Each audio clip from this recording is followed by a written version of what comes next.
hasil dalam negeri Malaysia. Cukai anda, masa depan kita.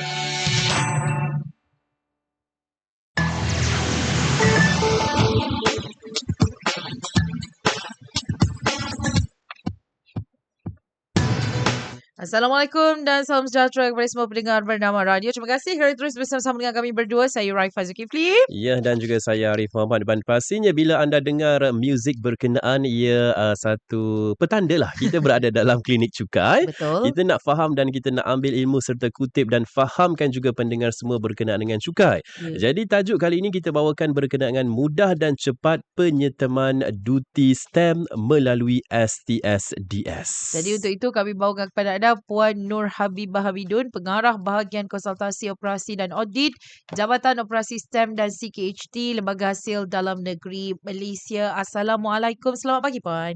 Waalaikumsalam warahmatullahi wabarakatuh. Terima kasih jemput kami ke Bernama Radio pada pagi ni. Okey. Puan, jawatannya pun panjang betul Rasa kalau cakap pasal duty stamp ni, kadang-kadang ada yang tahu, ada yang tak tahu dan sebagainya. Jadi terima kasih kerana meluangkan masa bersama dengan kami dan untuk mulakan perbincangan, Puan boleh jelaskan secara terperinci apa yang dimaksudkan dengan sistem taksir sendiri duty stamp atau STSDS dan apakah rasional hasil buat sistem ni? Okey. Baiklah, Raifah, Arif dan para pendengar Bernama Radio yang setia, pada pagi ini saya ingin sampaikan maklumat berkenaan dengan sistem taksir sendiri duty stamp ataupun in short kita kata STSDS, yang merupakan satu pendekatan baru dalam pentadbiran duty stamp di Malaysia di mana tanggungjawab untuk mentaksir duty stamp tu dipindahkan secara berperingkat kepada pembayar duty sendiri selaras dengan prinsip pematuhan sukarela yang diamalkan dalam sistem pencukaian moden. So sebelum STS ni dilaksanakan, kebanyakan pembayar duty akan menunggu notis taksiran dikeluarkan oleh pegawai hasil setelah dokumen mereka dikemukakan pada LHDN. So proses ni mengambil masa, dia ada melibatkan tempoh menunggu dan kebergantungan kepada urusan manual. So selaras dengan itu, hasil mengambil langkah untuk menambahbaikkan sistem dengan memperkenalkan STSDS ni mulai 1 Januari 2026 yang dilaksanakan secara berfasa mengikut kategori surat cara. Okey, so 1 Januari 2026 fasa pertama ni melibatkan surat cara seperti penyetiman am, security dan sewa pajak. So tahun depan 1 Januari 2027 pula melibatkan fasa kedua, melibatkan pindah milih harta tanah yang tidak melibatkan penilaian JPPH dan seterusnya pada 1 Januari 2028 nanti surat cara yang selainnya.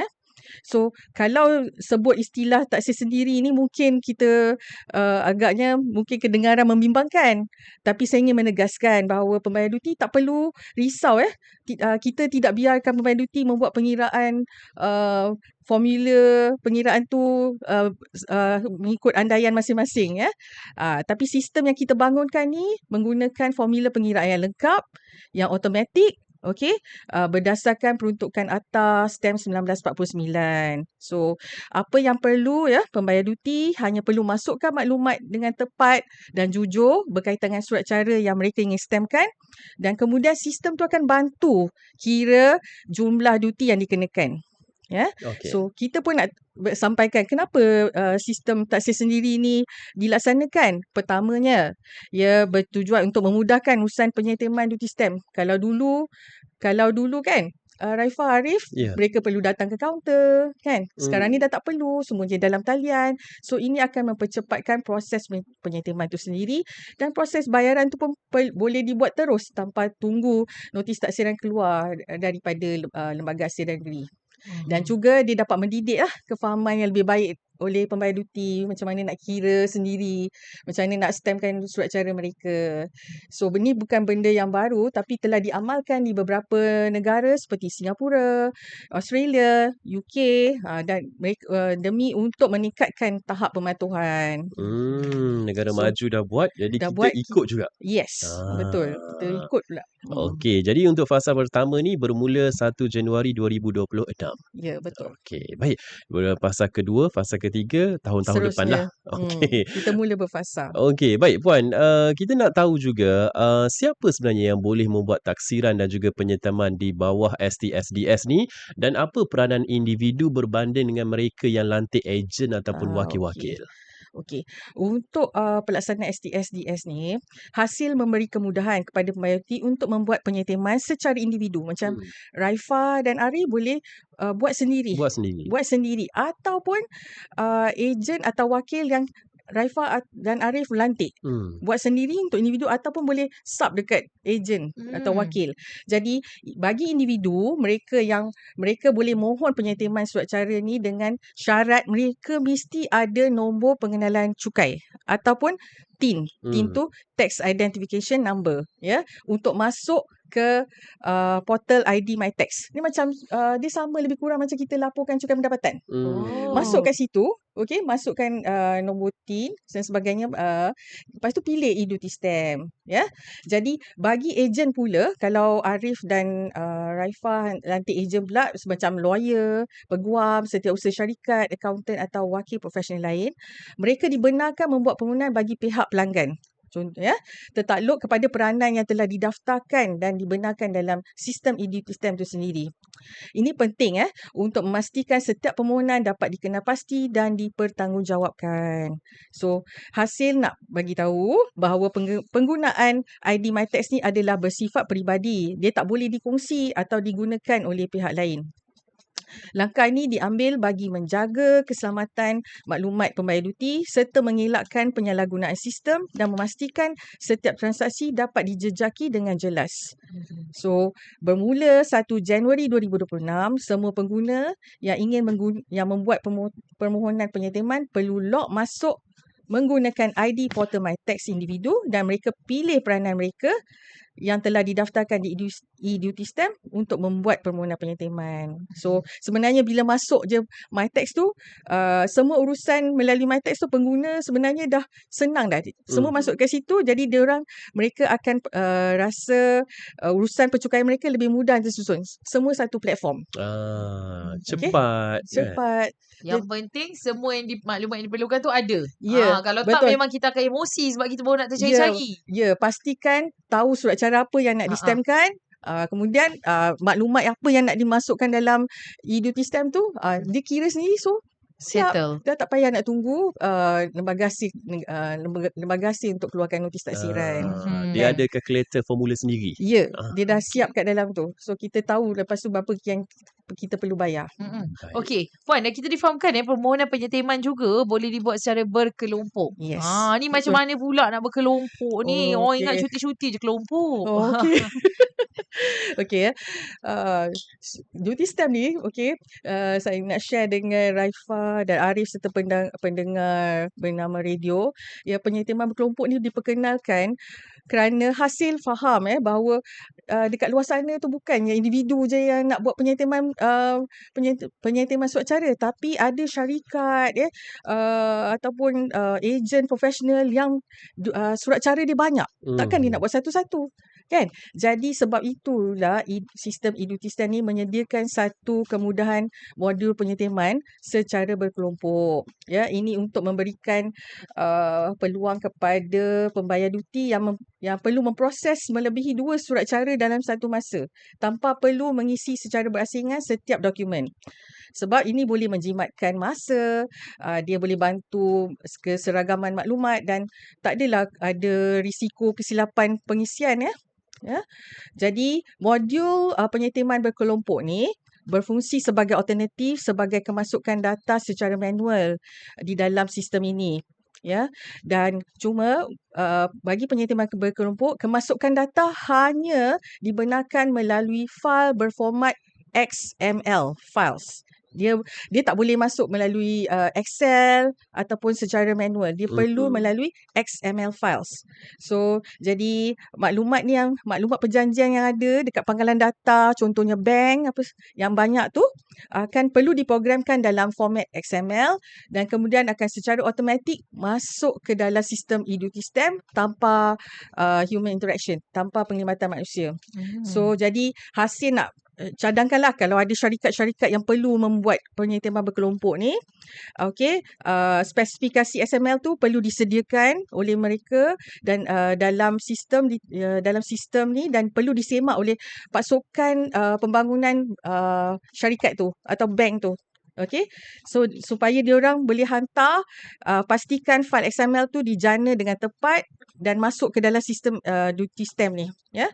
So itu yang perlu dibuatlah, dia kena semak dulu XML ni sesuai ke tidak masuk dalam sistem kami, dan kemudian dia akan dapatlah dia punya sijil stamp tu. Ya. Okey. Itu caranya mudah saja.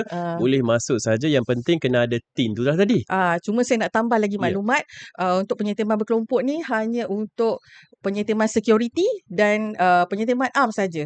Ya, kalau mereka nak tahu lebih lanjut berkenaan perkara ni juga boleh rujuk kepada portal kami, dan spesifikasi dokumen XML yang perlu disampaikan kepada pembayar duty tu, pengguna boleh dirujuk di sistem e-duty stamp, ya, insya-Allah. Okey. Baik, yang mana maksudnya yang kes yang berkelompok ni maksudnya mereka ataupun syarikat tu yang ada 2 ataupun lebih Dokumen. surat cara. Okey, Dokumen. maksudnya Selalunya perjanjian jual beli, kes rumah, company. Tak, jual beli rumah tu itu surat cara lain. Okey. Yang ini kita cakap pasal security. Security ataupun penyetiman am, yang itu boleh ni. Ini yang kelompok. Yes, yang boleh buat kelompok. Baik. Memandangkan perkara ini ataupun sistem ini Puan, STSDS ini satu perkara baru dan juga ada kebimbangan lah, orang awam kadang-kadang tak faham kan. Nak wakilkan ejen pun kadang-kadang takut juga. Jadi macam mana orang awam ingin faham STSDS ini dengan lebih mendalam dan nak rujuk dekat mana dalam hasil sendiri? Okey, baiklah Arif. Untuk memastikan pelaksanaan STSDS difahami dengan jelas oleh semua lapisan masyarakat, Hasil telah menyediakan pelbagai bahan rujukan rasmi. Contohnya, kita ada garis panduan sistem taksir sendiri duty stamp, soalan lazim, soalan FAQs, kita ada juga garis panduan operasi dan teknikal serta infografik penerangan serta hebahan kita buat secara berkala. Semua ni boleh diakses di portal rasmi Hasil di www.hasil.gov.my. Jadi saya ingin nasihatkanlah semua kepada pendengar semua supaya sentiasa merujuk sumber rasmi Hasil bagi mendapatkan maklumat yang tepat dan terkini serta mengelakkan kekeliruan akibat maklumat yang tidak sah daripada pihak ketiga. Okey. Puan, yelah manusia ni kan pelbagai. Ada orang dia tengok sekali dia faham. Dia dengar Puan cakap sekali dah settle dah. Belum habis lagi kita jumpa dia dah settle dah kan. Tapi macam mana pula kalau ada pembayar yang masih lagi keliru ataupun ada masalah masa gunakan sistem, boleh dapat bantuan ke? Of course, Raifah. Of course. Ya, Mesti kan. Hasil sentiasa committed ya untuk memastikan tiada pembayar duty yang tercicir atau rasa terbiar. Mereka rasa lost kan. Kita faham bahawa benda ni bukan setiap hari orang buat penyetiman surat cara duty stamp ni kan. Of course lah dia perlu rujuk kepada pegawai.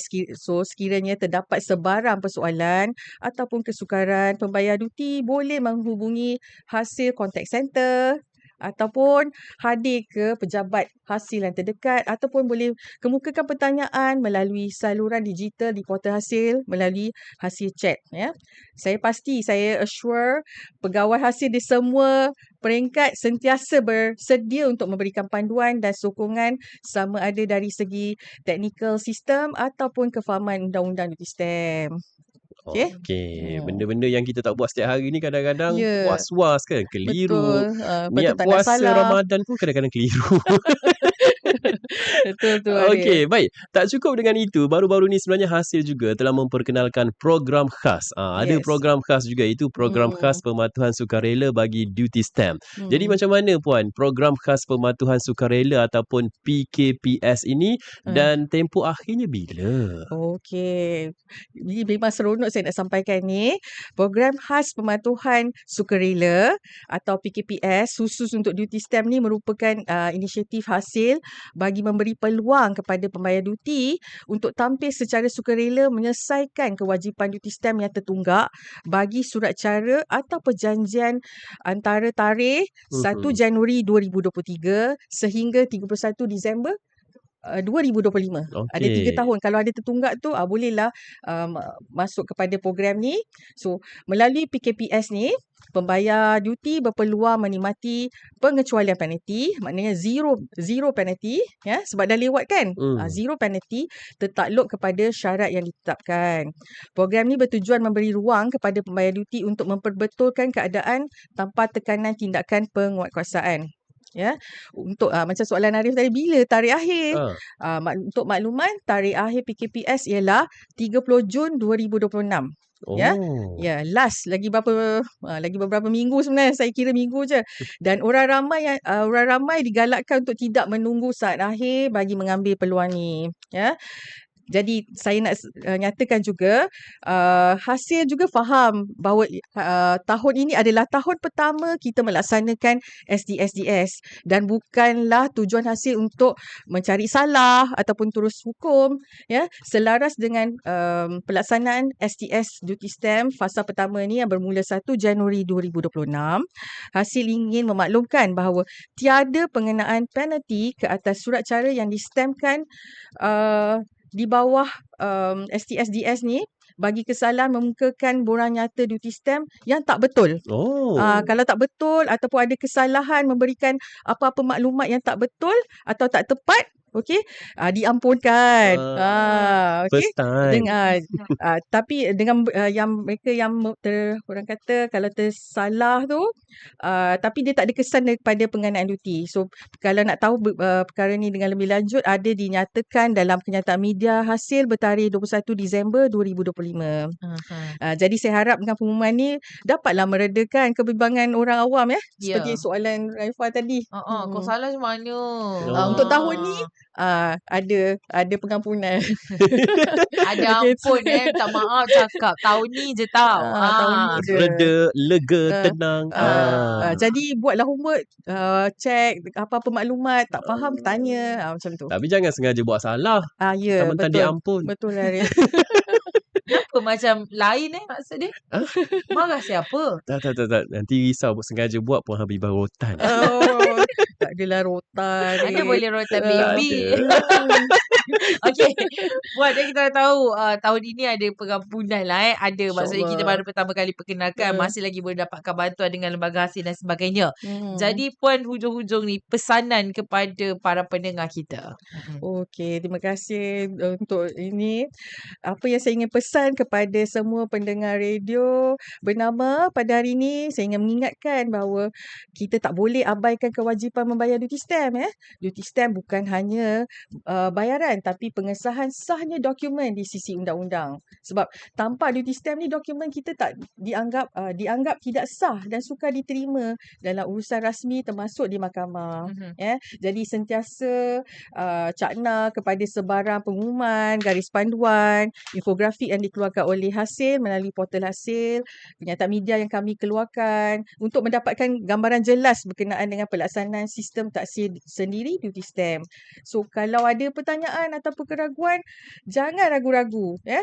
Boleh tanya, jumpa kami di kaunter Hasil di seluruh negara. So sebagai rakyat Malaysia yang bertanggungjawab, mari kita uruskan dokumen kita mengikut perundangan. Duty stamp bukan beban, tapi perlindungan untuk kita. Dah macam orang kata dah. Duty stamp bukan beban, tetapi perlindungan untuk kita. Okey, terima kasih kita ucapkan kepada tamu kita Puan Nur Habibah Hamidun, Pengarah Bahagian Konsultasi Operasi dan Audit Jabatan Operasi Stamp SKHT Lembaga Hasil Dalam Negeri Malaysia, berkongsi berkaitan dengan mudah dan cepat penyentiman duty stamp melalui SDS. Terima kasih, Terima kasih, Puan. Terima kasih Raifah dan Arif. Ya, dan untuk anda terus dengarkan kami. Ini adalah Bernama Radio untuk anda. Oleh Lembaga Hasil Dalam Negeri Malaysia. Cukai anda, masa depan kita.